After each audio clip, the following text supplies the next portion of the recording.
పట్టణము రాబోదు,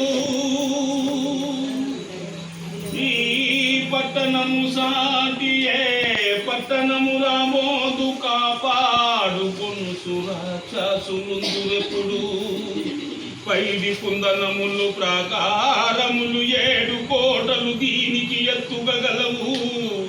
గండిలేనటువంటి కందరములు దండి తలుపులు గల ద్వారదేశములు కలవట 4 లక్షల వీధులెన్నో, చలది 9 కోట్ల శివమందిరములు, సతమల వేద శాస్త్రములు చదువ నేర్చిన రాక్షస బ్రాహ్మణులు, సోమయాజులు పుణ్య సురశిరమతులు, సామాన్యులు గాని సన్యాసవరులు, వరపురాణులు వేగ వైద్య జాలములు, అనువుగా రత్నములు వస్త్రములు కొని తెచ్చి అమ్మెడివారు, దినము రాత్రులు గస్తి తిరిగడివారు.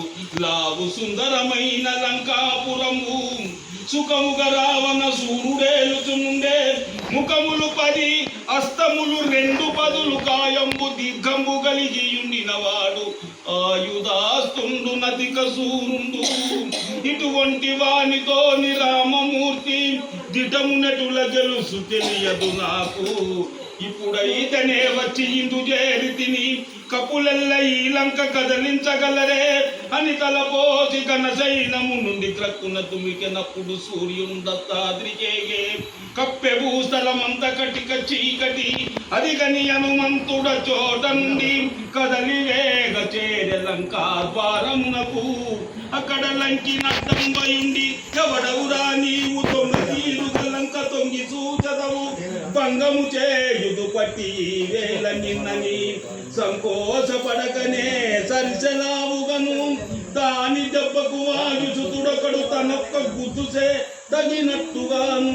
అతని పోటుకు లంకిని అవని పైకూలే, దైత్య దివ్యాంగనై నిలిచే చంద్రచక్రధర ధర్మపురి దామ సార్వభౌమ, నరాయి భక్త జన కల్ప నాగకల్ప.